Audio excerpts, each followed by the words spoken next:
Ahojte,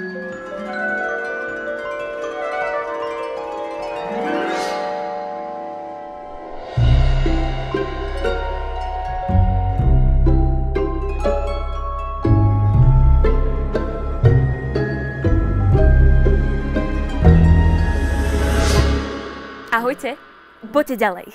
Vítajte v mojej krajine kvetov. Ja som Greta. A teším sa, že dnešný nádherný deň prežijeme spolu. Čo vám tu tak poukazujem?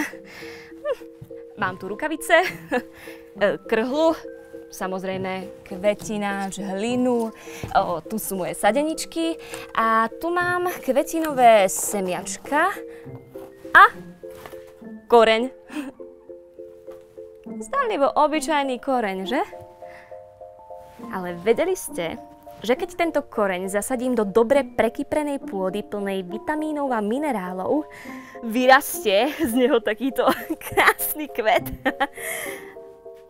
Tak aj nás Pán Ježiš zasadí do určitej školy, rodiny, dá nám talenty, priateľov, možnosť rozvíjať sa a žiť krásy tohto sveta. Vezmime si takú školu. Každý z vás chodí do školy, nie? Áno, niekedy je to otrava, nechce sa vám učiť a robiť domáce úlohy. Ale čo takí kamaráti?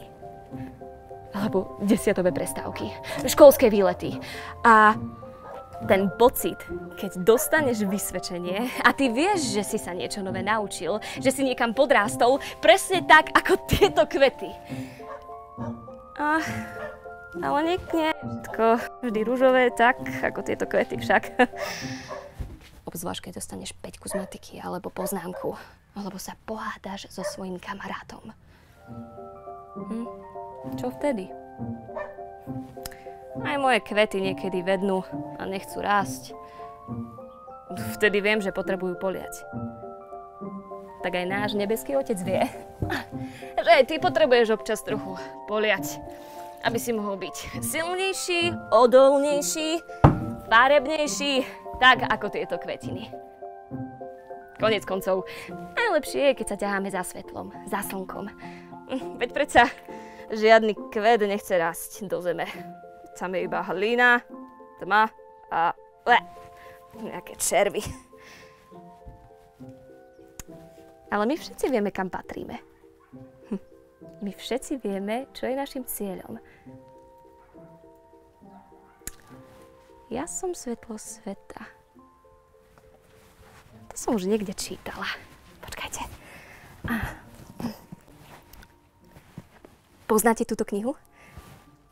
Mimochodom, skvelá kniha. Prečítajte si ju niekedy.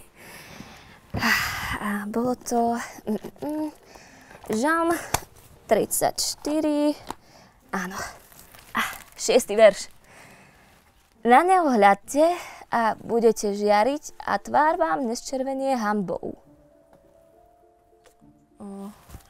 Potom tam bolo niečo ešte o tom svetle. Počkajte.